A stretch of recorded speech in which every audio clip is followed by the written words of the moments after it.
Le café. On est des très grands consommateurs de café. De manière générale, quand quelqu'un ne sait pas quoi boire, il commande souvent un café, un expresso. Et finalement, notre consommation de café devient trop importante.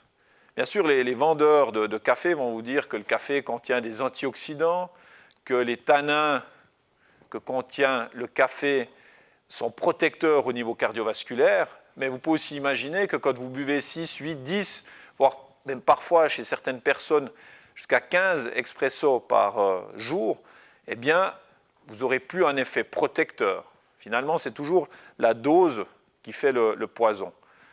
Ce qu'il faut aussi comprendre, c'est que la caféine a un effet diurétique et que, typiquement, elle va assécher les parois intestinales. Donc, les gens qui sont déjà fragiles au niveau de l'intestin, eh bien, ça ne va pas être quelque chose de très bénéfique. Tout comme les tendons. L'effet diurétique risque d'amener plus de problèmes tendineux, les fameuses tendinites qu'on retrouve très souvent chez les sportifs, mais pas uniquement. Donc, buvez 2 ou 3 expressos ou 2 ou 3 cafés par jour, ça va. Si vous commencez à consommer trop de caféine, vous aurez aussi le système nerveux qui risque d'être surexploité.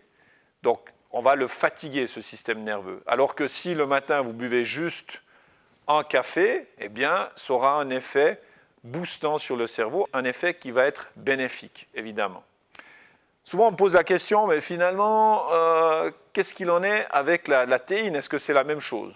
Alors, effectivement, c'est la même chose. C'est la même molécule, hein, caféine, théine. On retrouve la même molécule, simplement que la théine a un effet qui est moins puissant que la caféine. Mais il faut aussi bien penser à une chose, c'est qu'il ne faudrait pas consommer non plus 2 litres de thé noir ou même de thé vert, parce qu'on dit que le thé vert c'est sain, c'est riche en antioxydants, mais finalement il y a quand même passablement de théine et ça aura aussi un effet qui, sur une dose trop importante, va être plutôt négatif que positif.